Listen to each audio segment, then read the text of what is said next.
غادي ندوزو لواحد القضيه Oui, اخرى، وهي واحد السيد اللي تعرفو اللي هو اوندري ازولي. oui. اوندري ازولاي المهم كنتي قلتي في واحد لونتروتيان Mhm. و سور انترنت، في واحد لارتيكل سور Oui. انترنت وميم حتى في واحد لا فيديو زعما tu as accusé Oui. vous avez accusé que André Azoulay زعما سي ان صيان. Oui. شنو هي الصيان؟ الصيان هو شي واحد اللي تتعاون مع الموساد تعطيه معلومات. Tout à fait. Oui. واخا هو هذه راه قضيه راه خطيره زعما سي ان كونسيي دو روا لي Oui. كونسيي ايكونوميك ديال لوتوريتي لا بلو D'accord. ماروك يكولابور افيك لو موساد، تيتعاون مع الموساد. Mais, يعني مع عندنا واحد يعني قريب للملك تيكون معاه في البالي رويال داكشي. mais c'est avec l'accord du roi. Mais le roi du Maroc, la monarchie marocaine, depuis 61, depuis Hassan II en tout cas, ça c'est sûr, elle collabore avec Israël et le Mossad main dans la main, avec les sionistes. Enfin, c'est pas, je ne dévoile pas un secret. Enfin, je veux dire, c'est connu et reconnu. Enfin, je veux dire, qui a formé les agents de la sécurité du palais, les gens du Mossad, qui a formé des officiers alors, et les officiers allaient s'entraîner en Israël, se former en Israël. Mais ça c'est, enfin, je veux dire, un des premiers chefs d'État arabes à avoir accueilli des chefs sionistes, c'était le Maroc, avant tout le monde. Et au vu et au su, c'était en 86. Il avait reçu Yitzhak Rabin et Shimon Peres, alors que la Palestine était sous occupation. Voilà. Et puis, que fait le Maroc, par exemple, contre la judaïsation de Jérusalem? Le soi-disant président du comité Al-Quds, mais c'est bidon. Enfin, mais c'est la propagande. C'est des mots et des mots. Le Maroc, enfin, l'autorité, la plus haute autorité marocaine, c'est le roi. La monarchie marche main dans la main avec Israël et avec le Mossad. Donc, André Azoulay ne joue que le rôle de facilitateur, parce que c'était un ancien banquier. Il a beaucoup d'amis dans la banque à New York, à Paris, etc. Et grâce à lui, il tisse des relations pour aider le Maroc. Voilà. Et qu'il aide Israël par la même occasion. Mais le roi se frotte les mains pour ça. Mais c'est magnifique, il n'y a pas de problème. D'accord. Ok. Oui. دابا النهار الاول فين ازولي اللي وي. كان يساعد مازال فرنسا وي. بانكي باش عاد غادي يجي للمغرب. Oui. واخا واش اون ا في ابيل عليه واش rien que pour la facette Oui. pour le décor باش زعما يبان المغرب سي ان بي اوفير. Oui. راه عندنا ان كونسيي جوداش Oui. ولا il a été recruté. Les deux.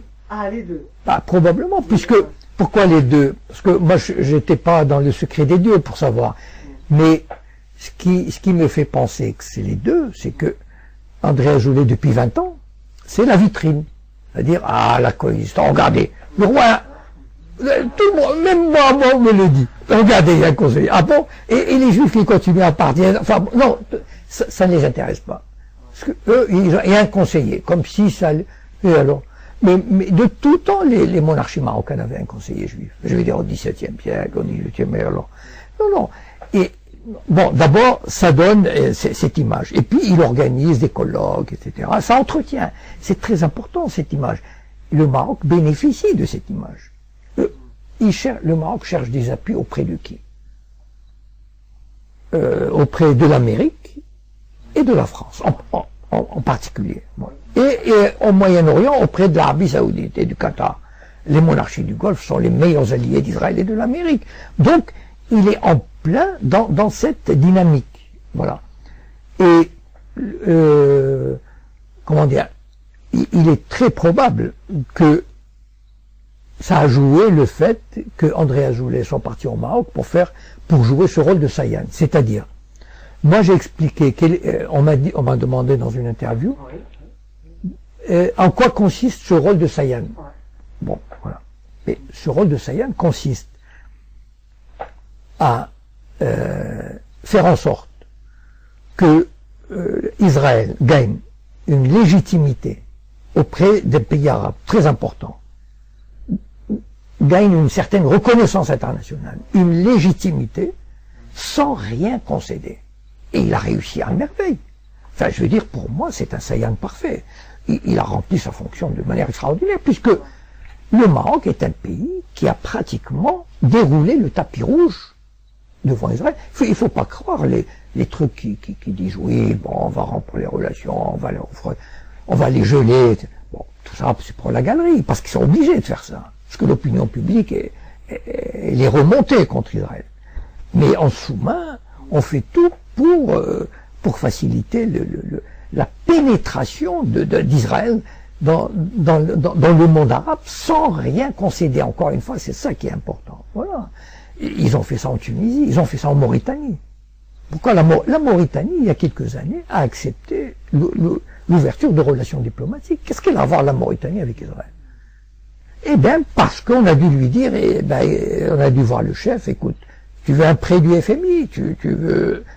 Et il faut... Voilà. Et, bon, le Maroc, on peut pas lui demander ça encore, parce que c'est trop gros. Mais, quand même...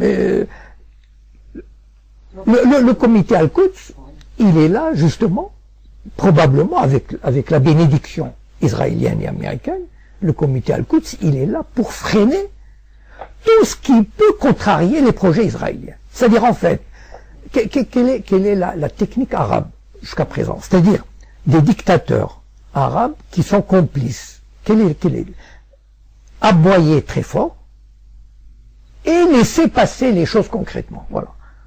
Aboyer très fort. Voilà, ça c'est très important. Contre l'annexion de Jérusalem, la judaïsation. Mais surtout ne rien faire. Surtout laisser Israël s'emparer de Jérusalem. Franchement, quand on voit 50 pays islamiques, 50 qui luttent contre la judaïsation de Jérusalem, quand on voit l'état de Jérusalem aujourd'hui, alors, où les 50 pays sont vraiment, ça ne valent rien. Ah non, enfin je veux dire 50 pays, enfin, même 22 pays arabes, ou alors il y a une complicité, mais flagrante. Mais tous les pays arabes n'ont pas intérêt à avoir un État palestinien. Les pays arabes veulent un État palestinien croupion, un Bantoustan, et qu'ils ferment leur gueule, et qu'ils s'aplatissent devant Israël.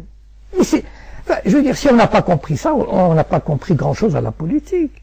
Les pays arabes, ils détestent les Palestiniens. Ils ont toujours détesté les Palestiniens. Ils n'ont jamais cessé de les contenir, de les enfermer, de leur mettre des bâtons dans les roues. Enfin, je veux dire, de les affamer.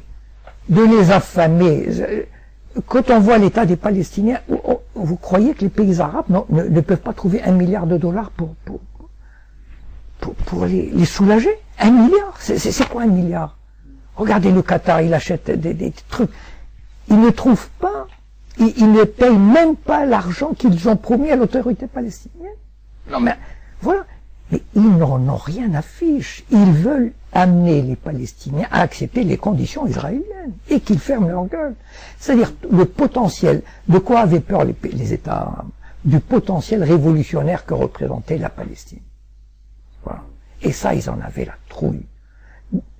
Je veux dire, ils sont très bien entendus avec l'Égypte de Moubarak, avec la Jordanie de Roi Hussein, etc., pour canaliser, enfermer les Palestiniens. Mais il faut parler. Voilà. Alors, ça, les champions du verbe, c'est les dirigeants arabes. Les dictateurs